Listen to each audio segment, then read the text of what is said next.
잠깐, 이 그림 앞에서는 서두르지 마세요. 빠르게 스치면 그냥 화려한 색 덩어리로 보이거든요. 딱 1분만 눈을 떼지 말고 들여다보세요. 그럼 하나씩 이상한 것들이 보이기 시작합니다. 먼저 왼쪽, 검푸른 옷을 입은 해골 하나가 텅 빈 눈으로 당신을 보며 희죽 웃고 있어요. 그리고 오른쪽엔 사람들이 뒤엉켜 곤히 잠들어 있죠. 그런데 자세히 보면 그 무리 속 딱 한 사람, 젊은 여인 하나만이 눈을 부릅뜬 채 그 웃는 해골을 똑바로 노려보고 있습니다. 소름 돋는 건 지금부터예요. 이 그림을 그린 화가는 상까지 받은 이 그림을 4년 뒤에 다시 꺼내 가장 빛나던 부분을 스스로 지워버렸습니다. 대체 무엇을, 왜 지운 걸까요? 화가의 이름은 구스타프 클림트. 그가 무려 8년에 걸쳐 완성한 이 대작의 제목은 죽음과 삶입니다. 오늘은 이 그림의 숨은 3가지 비밀을 하나씩 풀어보겠습니다. 우선 그림을 제대로 볼까요? 화면은 크게 두 덩어리로 나뉩니다. 왼쪽엔 죽음이 홀로 서 있어요. 십자가와 동그라미가 빼곡히 박힌 수의를 걸치고 손엔 몽둥이를 든 채 여전히 그 미소를 짓고 있죠. 그리고 넓은 빈 공간을 사이에 두고 오른쪽엔 삶이 있습니다. 갓난아기부터 껴안은 연인, 백발의 노파까지 온갖 나이대의 사람들이 알록달록한 천을 두른 채 뒤엉켜 하나의 덩어리를 이루고 있어요. 자, 첫 번째 비밀. 이상하지 않나요? 바로 옆에 죽음이 저렇게 버티고 서 있는데 삼쪽 사람들은 하나같이 눈을 감은 채 너무나 평온합니다. 마치 죽음이 거기 있다는 걸 아무도 눈치채지 못한 것처럼요. 이건 미술사에서 정말 낯선 장면입니다. 중세부터 르네상스까지 죽음을 그린 그림은 하나같이 공포였거든요. 사람들은 비명을 지르며 도망치고 살려달라 매달렸죠. 그런데 클림트는 정반대로 그렸습니다. 그의 사람들은 죽음을 피하지 않아요. 오히려 서로를 끌어안고 곤히 잠듭니다. 마치 죽음이 두려운 적이 아니라 삶의 한 부분일 뿐이라는 듯이요. 왜 그랬을까요? 그 답은 클림트가 걸어온 삶에 있습니다. 클림트는 1862년 빈의 가난한 집에서 태어났습니다. 아버지는 금을 다루는 금세공사였어요. 어릴 적부터 금빛을 보고 자란 그는 훗날 캔버스에 진짜 금박을 입히는 화가가 됩니다. 그리고 그 재능은 눈부시게 터졌습니다.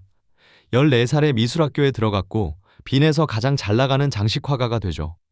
귀족들이 줄을 서서 그에게 일을 맡겼습니다. 30살의 클림트에게 세상은 부족한 게 하나도 없어 보였어요. 그런데 바로 그 30살에 모든 게 무너집니다. 1892년 아버지가 세상을 떠나고 몇 달 뒤 아끼던 남동생마저 그 뒤를 따랐거든요. 불과 한 계절 사이의 일이었습니다. 홀로 남겨진 클림트는 어머니와 형제들을 먹여 살려야 했습니다. 그리고 그때부터 그의 마음속엔 지워지지 않는 생각 하나가 자리 잡았어요. 죽음은 언제든 아무 예고도 없이 찾아온다는 것. 그 후 클림트의 그림은 완전히 달라집니다. 화려한 장식 뒤에 삶과 죽음, 사랑과 흘러가는 시간 같은 인간의 가장 무거운 질문들을 담기 시작했죠. 그러니 삶이 죽음 곁에서 저토록 태어난 건 어쩌면 죽음을 너무 많이 겪어본 사람의 담담한 체념이었는지도 모릅니다. 자, 이제 두 번째 비밀. 아까 말씀드린 화가가 스스로 지워버린 부분 이야기입니다. 1911년 클림트는 이 그림을 처음 세상에 내놓습니다. 로마의 국제미술전에서 당당히 1등을 차지했죠.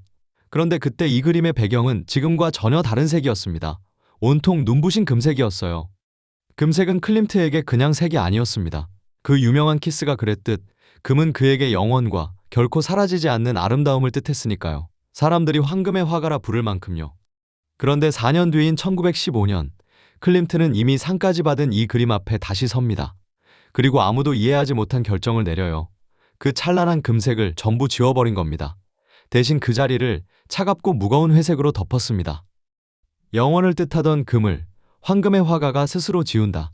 그건 어쩌면 클림트가 이렇게 말하고 싶었던 건지도 모릅니다. 이 그림은 아름답게 포장할 이야기가 아니라 누구도 피할 수 없는 진실이라고요. 그리고 이 대목에서 세 번째 비밀이 등장합니다. 그가 바꾼 건 색만이 아니었거든요.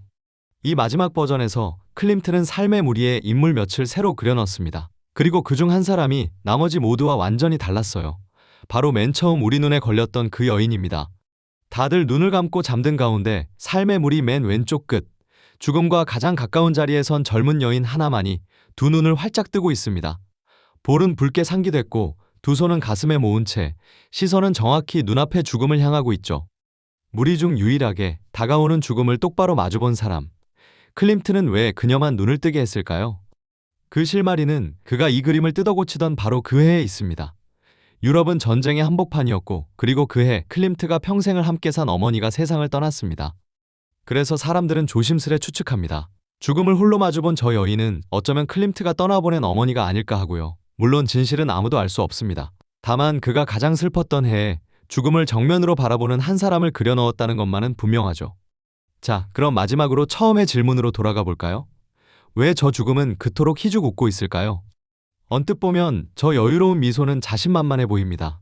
언젠가 저 무리 속 사람들을 하나씩 데려갈 걸 아니까요? 잠든 아기도, 껴안은 연인도, 백발의 노파도 결국은 자기 차지라는 듯이요. 그런데 이 그림을 소장한 미술관은 정반대로 해석합니다. 죽음은 사람을 한 명씩 데려갈 수는 있어도 세대에서 세대로 끝없이 이어지는 삶 전체만큼은 결코 손댈 수 없다고요. 그러니 저 미소는 승리가 아니라 오히려 무력한 미소일지도 모릅니다. 아버지를, 동생을, 그리고 어머니를 차례로 떠나보낸 사람, 자신의 도시가 전쟁으로 무너지는 걸 지켜본 사람, 그런 클림트가 그린 이 그림이 결국 죽음이 아니라 삶의 승리를 말하고 있다는 건 놀랍도록 따뜻한 결말입니다. 그리고 클림트 자신도 이 그림을 완성하고 3년 뒤인 1918년 유행하던 독감으로 눈을 감습니다. 자신이 그토록 오래 응시했던 죽음 곁으로 그렇게 조용히 걸어 들어갔죠. 어쩌면 그는 이미 오래전에 죽음과 화해했는지도 모릅니다. 여러분의 눈엔 죽음을 마주본 저 여인이 어떻게 보이시나요?